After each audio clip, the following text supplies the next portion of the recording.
นี้นะคะตอนที่อยู่บุรีรัมย์เนาะก็ไปถึงบ้านตอนเย็นปุ๊บพอตอนเช้านะคะแม่เกก็จัดแจงเรียก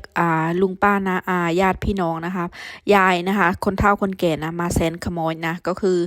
ลูกหลานมาจากเมืองนอกหรือมาจากกรุงเทพมาจาก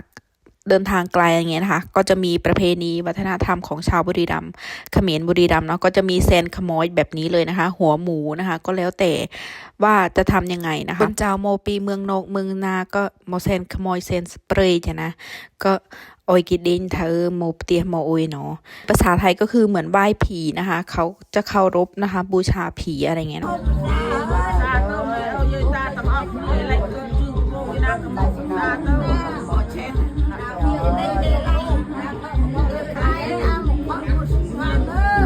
จำราบ้านมโหกษาตั้งออกเลยอะไรก็จุดโมงก็โมตั้งห้าเมียสันดานก็มโหกโมกษาใหญ่กันราเฮานะครูที่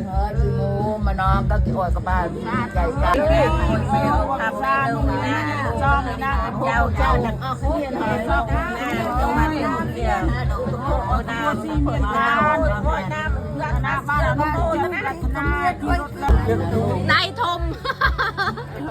อิสุโอเคลับแม่น้ำหมอกได้ก็เบียร์อะไรฮะไก่กีไม่อยากไปก็ไอ้ตัวสร้างที่ได้บอกไปเนี่ยด้วยใช้กันนะผู้ใหญ่ไม่ออกผู้ใหญ่ไม่ทำก็เข้าใจบ้านชับ